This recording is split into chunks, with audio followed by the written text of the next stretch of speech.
Hello everyone, Evil Vapor Self here. So we have an interesting video and a lot to talk about today. So first want to just update you guys on my pre-order situation with Prismatic Evolutions. So far, nothing's been canceled. I haven't had any emails of any cancellations, and I've actually emailed some of the places that I ordered from and I asked them when they were gonna actually ship the Prismatic Evolutions orders, and a lot of them said early this week. So I'll update you guys whenever I make videos if I have any, shipping updates with any of my pre-orders, but so far so good. No cancellations, which I'm sort of surprised, but at the same time, not really, because the prices I paid for these products weren't exactly MSRP or below, so no places have canceled on me. And I've also ordered from these places before, so I know these places are good. So far no problems. But today I have written down a few things I wanted to talk about, and just how controversial Prismatic Evolutions is already, and it's not even officially released yet. It's very surprising to see all the talk about this set, and I think this talk and drama around the set is going to continue, and I think it's actually going to put way more eyes onto Pokemon and just Prismatic Evolutions in general, because there just is so much talk about it, whether it's good talk, bad talk.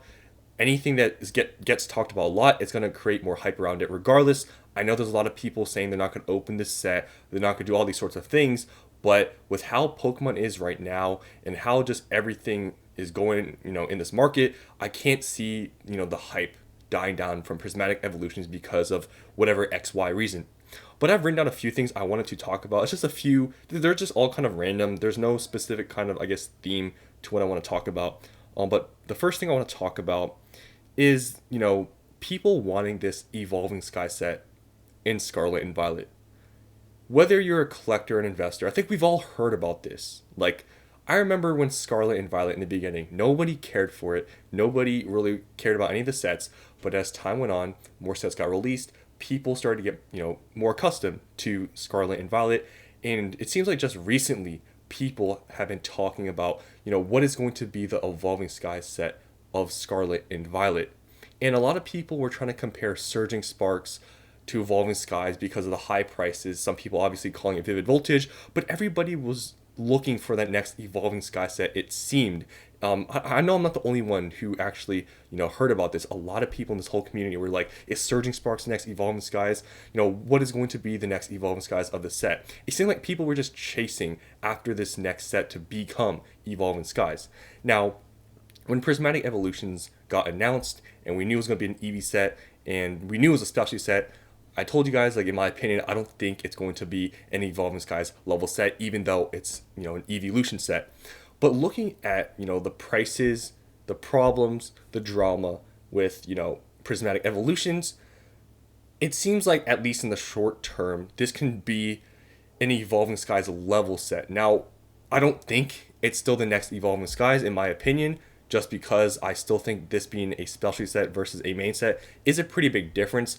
But it seems in Scarlet and Violet, at least, this is the closest thing we're going to get to an Evolving Skies level set. You can maybe say the Team Rocket set that's going to come up here soon, but just this being an evolution set, I guess at this point we can't even really, get mad at the fact that this is a specialty set or make that comparison. This is the only set we're going to have, it seems, in the Scarlet and Violet era that has evolutions, and it seems like this, set, has a lot of hype and it's very popular.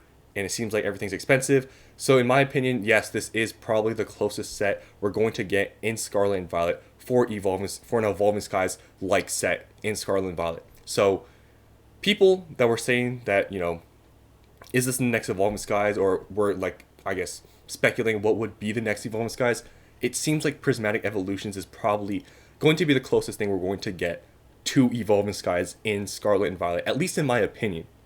And I wanted to talk about this being the Evolving Skies set, people chasing after this Evolving Skies set in Scarlet and Violet, and now we seemingly have one. So why is Evolving Skies so popular? Why do people even want an Evolving Skies type of set? Because of the high prices. Evolving Skies is the most expensive set by far. In Sword and Shield, it seems like in just all eras, has the most expensive cards, and the booster box now is $1,300. And guys, this set is what? 4 years old, maybe not even 4 years old. This set is very new and it's already this expensive. So people have been chasing the value part of Evolving Skies, having a $1,500 card $500 card, 300, multiple $100+ cards, and the artworks, the mass amount of artworks in the set that are just extremely good and sought after. Evolving Skies was an outlier set. Everybody since Evolving Skies has been chasing for that next set to be Evolving Skies. Now, in my opinion, I think when people were saying that they wanted an Evolving Skies set, they didn't think about what comes with Evolving Skies. The reason why Evolving Skies is so expensive is because the amount of hits, the evolutions, the prices, and the rarity of the cards. And this is what people, I think, now are finally realizing, especially I think there's a lot of new people that are complaining, obviously, about pull rates, which I'm going to get to. But that's what comes with Evolving Skies level set. You wanted one? Well, we finally got one that seems to be similar because of the pull rates, the high prices. This is the closest thing we're going to get to Evolving Skies. And now that we have it, it seems like people are complaining. And this is what comes with an Evolving Skies level set. You can't have, an Evolving Skies level set without the high prices, without the, extreme amount of good artworks in the, hard pull rates. You can't have that. So we finally have one, and it seems like a lot of people don't really like it, which is surprising. But like I said, I think this has to do with a lot of new people in the hobby that are seeing these pull rates and are seeing that they're bad, which I'm going to get to that. And it's kind of confusing to me. Because, like I said, I remember so many people wanting this Evolving Skies set in Scarlet and Violet. Now we finally have one, and a lot of people are upset about it. So that's definitely something I found a little bit interesting about, Prismatic Evolutions. This, obviously being, like I said, pretty much the closest thing we're going to get to Evolving Skies and Scarlet and Violet. And now that we have this set, high prices, low product availability, pull rates seem to be bad, right? People don't like it for some reason now. And, it's kind of confusing because I sort of understand. Because in my opinion, I sort of thought the pull rates for the set were going to be easier because there's no illustration rares, right? Which I'm going to talk about that later. And, there being like 30 something SARs. Like I thought it would be easier, especially it being a specialty set. But it seems like Pokemon kind of delivered here. Kind of giving an Evolving Skies level set. And it is surprising, I guess, still, in my opinion, that people were really asking for this type of set. But now that we have it, people are upset about it. And I guess that kind of ends my discussion about, people wanting this Evolving Skies set in Scarlet and Violet. And now that we have it, people complaining. I guess that's the first thing I wanted to talk about. The next thing I want to talk about is the high prices. And the mass amount of people now saying to print this, product into Oblivion. Now, obviously, this is from the collecting, side of Pokemon that are people that are saying to print this set into Oblivion because we're seeing all these prices, right? $150 an Elite Trainer box. And guys, this is the craziest thing ever, but, it's what happens in Pokemon. The higher prices go, the more people buy, especially for hyped up things like Prismatic. People continue to buy at high prices. Like, guys, look at the sales volume in the past few days. As we get closer to release, now we're under a week. Look how many are being sold. This is all-time highs of sales. And it's the highest it's ever been. So everything's really high in price. I understand everyone wants this to be printed into Oblivion, right? Because, Elite Trainer boxes are $150. Binder collections are $80+. Poster collections are $45+. Booster bundles, $95. All these products, super expensive compared to MSRP. And now people wanting to print this into Oblivion. Now, I'm going to give you guys my opinion about this whole print to Oblivion thing and everybody talking about this is exactly what happened with Shining Fates. This is my opinion on this. A lot of people are still stuck in Sword and Shield era. If you go back to Sword and Shield era, there were so many sets that got printed, it seemingly into the ground. Chilling Reign, Fusion Strike, Shining Fates. A lot of these sets, yeah, that did happen. And people, and also, people comparing Surging Sparks to Vivid Voltage, like everybody comparing Scarlet and Violet era sets to Sword and Shield. I don't think that comparison is fair because that was a totally different time when all those sets came out. Guys, that was during the whole, other boom, in 2021. Like that's when that was happening. So in my opinion, that's not really a good comparison because that was a totally different time. You could say now that since we are in a boom, that this is going to happen. But it just seems like in Scarlet and Violet, it just seems like Pokemon isn't doing that. And if there's any indication of printing into Oblivion not really being a thing in Scarlet and Violet, look at 151. 151 is well over a year old now. And we have this Boiling Waters collection box that I guess is going to come up here pretty soon. A lot of people were thinking this was going to be a big deal, But what do we see happening with those products? Stores are selling at what, 120, 130? People thought this was going to be a good opportunity to get them at MSRP and bring down the 151 prices, but no. And 151 got so many restocks throughout the year with all these stores, Costco, Walmart, Target, and still prices are high. And this whole print to oblivion thing, like I said, if there's any indication of that not being the case here, is 151. 151 is super hyped up. Obviously, it's not as crazy as Prismatic, but Elite Trainer boxes of 151 are what? Now like 130, 150? So that's a perfect example of a set that was popular, that is still popular, that didn't get printed into oblivion like people are saying that it's going to happen in Prismatic. And I feel like at this point, 151, if this whole print to oblivion thing was a thing, I think they would have printed 151 into oblivion, right? But it hasn't happened yet. And I think until we see that happen, I don't really understand this whole print to oblivion thing. Now, another thing I want to talk about, is pull rates. So, pull rates for the set, people are saying is difficult. Now, from what I've been seeing, it seems like the pull rates for special illustration rares for Prismatic seem to be pretty similar to every other set. Like you can see Surging Sparks here. For an SIR, it's 1 out of 87. And it seems like with Surging Sparks, what I've been reading about, it seems like it's 1 out of 80, 1 out of 90 packs. So it's pretty similar to all these other sets in terms of, I guess, pull rates for any SIR, right? Obviously, for a specific SIR, this set, it is harder technically because there are more SIRs. But the pull rates aren't any harder than any other set, it seems, right? Because Surging Sparks is 1 out of 87. This set, pretty similar, at least what we've seen so far. And, I just watched, PokeRev's video because a lot of people have been talking about, his, I guess, video with, opening Prismatic Evolutions. This is his second video, by the way. He made a first video and he opened like 100 packs. I forget if he pulled an SIR or not. I think he maybe pulled the Ogerpon SIR in the first video. I'm not exactly sure. But he only opened 100 packs. And it seemed like, people were talking about batching issues and stuff. It seems like it's possible. He did mention that, he opened, they were all basically from Elite Trainer boxes. So maybe it's just that product that has problems. But guys, he only opened 100 packs. And based on the pull rates of SIRs, 1 out of 100 packs seems to be pretty standard, and him only opening 100 packs, that's kind of the average pull rate to get in SAR. So I don't think it's that surprising he didn't get one. I think he pulled Ogerpon in the first video. I might be not remembering, but in his most recent video, right, he pulled 3 SARs out of 200 packs: the Iron Crown, the Ogerpon, and an Evolution, an Espeon, and he also pulled a Terapagos Gold card.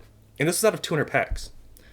So he actually got way better pull rates this time around and actually beat the odds this time around pulling all these cards, which obviously out of 200 packs, 3 SIRs, 1 gold card is very good.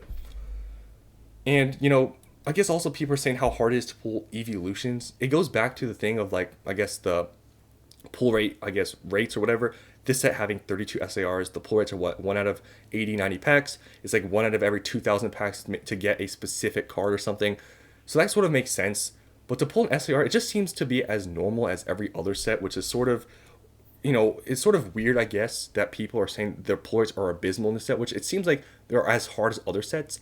But I think there's a reason why people are having, I guess, this false thought that they're any harder because, like I've said, pull rates seem to be just as difficult. I know there was that stream where they opened 1,000 packs and didn't really pull anything. But at least what we're seeing here, it seems like the pull rates are around the same as other sets. And with that being the case, it kind of, in my opinion, proves a point that Master Balls and Pokeballs aren't a replacement for illustration rares. And that's what, PokeRev and all these other people have been talking about too. The fact that you can't get illustration rares in the set kind of sucks because those were always, secondary hits and were kind of a nice thing to have in a set where I guess SARs are pretty hard to pull. And it shows that the Master Ball and Pokeball thing, even though it seems like it is a decent deal, people do like them, people seem to not really like them, and the hits don't seem as good just because there isn't illustration rares and there's only Master Balls and Pokeballs, which I was kind of surprised because I remember the hype for Master Balls and the whole Pokeball thing. But with this even being in Prismatic, it seems like people don't care as much as, illustration rares, which is sort of surprising. And, I guess we're just going to have to see this, this is all obviously, we don't have enough, I guess information around the pull rates, but it will be interesting to see if the pull rates are actually this bad as people are making it seem. Because what I'm seeing here, I feel like they are just normal. I feel like people are kind of blowing the whole pull rate thing out of proportion. I think one thing in people's minds that are thinking that things are worse than whatever is because they're not getting their specific one they want. Like they're not getting evolutions. But like I said, there's like 30 something SARs, so the chance of getting your specific one obviously is a lot harder. But at least from this video from PokeRare, I mean, the pull rates seem to be normal, but still 200 packs isn't a good sample size. We'll have to wait until the set actually comes out so we can have all these people buy and open stuff up. Then we can really know the pull rates. But I think right now it's still a little bit too early to say anything about pull rates, but I do think it's blown out of proportion a little bit. And now just at the end, I wanted to show you guys some things going on here with these cards. Obviously the set isn't even out yet, but there's literally bids for the Umbreon, right? The Umbreon SAR. There's already a bid going for over $4,000. And this is a raw card. Now obviously, this is all pre-order type stuff because, the set really isn't out yet. There's not enough supply in the market. I get it. But guys, if this is any indication, people already complaining about pull rates and everything going on, high prices for the set. If this is any indication of where the raw cards might be in the set, guys, this might be the most expensive. I mean, people probably already knew this, but this is probably going to be the most expensive set in Scarlet and Violet. Surging Sparks is going to probably be second, but it seems like with these just prices we're seeing here, even on auction, I know these are all pre-order prices, guys, but for over $4,000 for a raw card, and it shows you the money in the space too. Like, I know people complain about high price and stuff, but people are paying. Like I showed you, sales volume all-time high right now at these high prices, and look how many bids there are, multiple bids for so much. We're talking about thousands of dollars for these raw cards. We haven't seen this like since Evolving Skies, guys. We haven't seen this since the Moonbreon from Evolving Skies, and now we're seeing it. Obviously, pre-order prices, I get it. When this set comes out, we will see what happens with the prices of raw cards, and can we have an Evolving Skies level set? Will this be pretty much the best Evolving Skies kind of set we're gonna get here? Because the prices seem like it. So that's the end of this video. I know it was a long video, but I had a lot of stuff I want to talk about Prismatic, how this is just so controversial and very interesting. A lot of stuff going on about Prismatic that I feel like, I don't know, people wanted Evolving Skies, and now you got it. But now people are complaining about it. And, this could have been a Crown Zenith situation, 100%. But Pokemon didn't do that. They purposely made it, difficult, it seems. No, illustration rares. Obviously, Master Balls, Pokeballs, those are secondary hits, but people don't seem to care about those as much as illustration rares, it seems, because people seem to be saying that, the pull rates are hard or whatever, but SARs, in my opinion, at least what we're seeing here, it seems to be just like everything else, all their sets. But, Pokemon, they purposely did this, I think. Obviously, they purposely made these pull rates the way they are, but I think they did want to make this somewhat like an Evolving Skies set. And I think the reason why they did that is because they saw how successful Evolving Skies was. They saw how much money, how much hype Evolving Skies brought. Even till this day, people are talking about Evolving Skies. And them knowing evolutions, they made an evolution set, made pull rates seemingly hard because there's no illustration rares. I think Pokemon knows what they're doing. And this proves my point and what I try to say all the time. Guys, I know Pokemon is supposed to be fun for kids and collecting. This is a business at the end of the day. And what sells? Scarcity, hard pull rates, and collectibles. And we can see that with Evolving Skies. That's why it was so successful. And I think we're seeing it here. So there's going to be a massive amount of people still saying that they're never going to open this set. It's not worth it to open stuff. But I'm telling you guys, this is the market we're in, and just this being an EV set, and the prices we're seeing for these cards, what they're going for on auction right now, this is indications of an Evolving Skies level type of set. Will this last forever? Will this, in 2 years from now, when the whole hype thing cools down, will it be like this? Who knows? It's very hard to tell in this market. Things are so volatile. But as far as what I'm seeing here, this is the closest thing we're getting to Evolving Skies. And people that were asking for Evolving Skies, we have it now, it seems, based on the prices. So that's the end of this video. Man, it's like 20 minutes long. Hope you guys enjoyed. If you watched the whole entirety of this video, comment Prismatic Evolutions to the moon. Because it seems like Umbreon, will this surpass, the one from Evolving Skies? in this market, in this amount of money that's here, honestly, depending on pull rates, all these sorts of factors, I wouldn't be that surprised, to be honest. So that's the end of this video. Hope you guys enjoyed, and I'll see you in the next one.